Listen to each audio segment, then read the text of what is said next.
comes to power, proclaiming himself a reformer with the slogan of no reelección, no leaders in perpetuity, no dictators, which of course Porfirio Diaz ends up becoming, exerting absolute authority for over 3 decades. Ricardo grows up in a largely indigenous community that practices holding the land and its resources as ejidos, common lands. This is the very opposite of the hacienda system of private property and peonage that Diaz fiercely defends. Ricardo is just 17 years old when he takes to the streets for the first time in a student-led demonstration against the dictator. And he's arrested, thrown into the infamous rat and spider-infested Belém prison. He gets out and founds his own newspaper, which he calls Regeneración, and joins the Partido Liberal Mexicano, PLM. Short digression, parenthetical. Did you ever hang out at Regeneración in Highland Park? Yeah.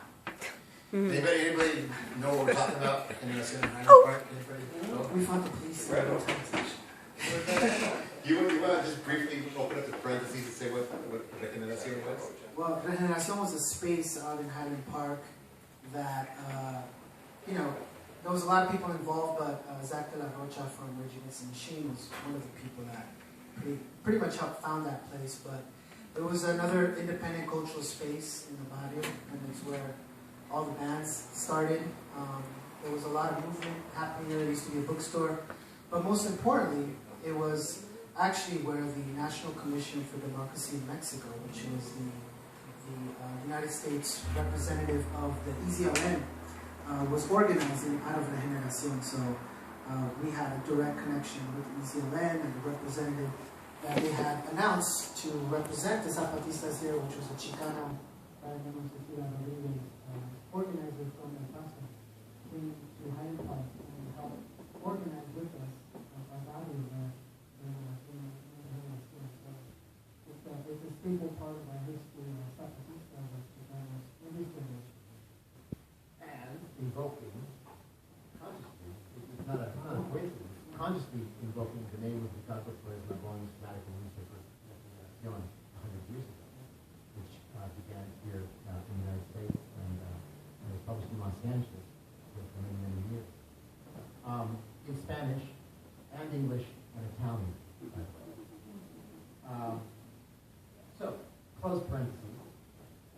Back to our story of Ricardo.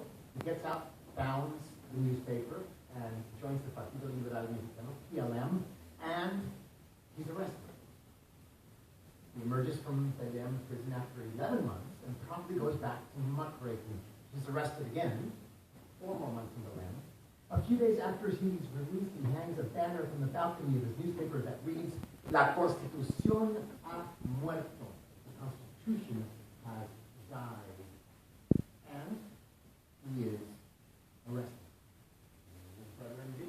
This time he spends 5 months in Belém. After its release, the public Supreme Court bans the Flores Magon brothers from publishing anything at all, ever. Communicating with the masses, Ricardo, Enrique, and many of their collaborators decided to flee into exile across the border of Mexico. But crossing from one state into another state doesn't end the persecution. The brothers set about reviving the Regeneración among Mexican exiles and funding it back across the border. Agents of Diaz follow their every step, from Laredo to San Antonio, from San Antonio to St. Louis, from St. Louis to Sacramento, to Sacramento to San Francisco, which in the early 1900s, contrary to the manifestos of the time, was one of the reddest, most radical cities in the United States. And here, because of things that were going on, opening the presence of America, and writes manifestos like the following. The manifesto to the workers of the world.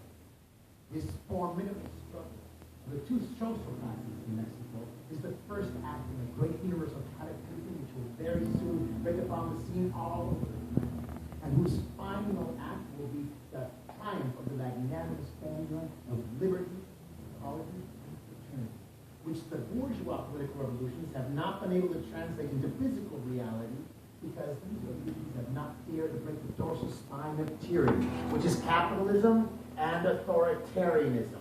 Comrades of the entire world. The solution is in the hands of the disinherited. It only requires the practice of a great virtue. Solidarity.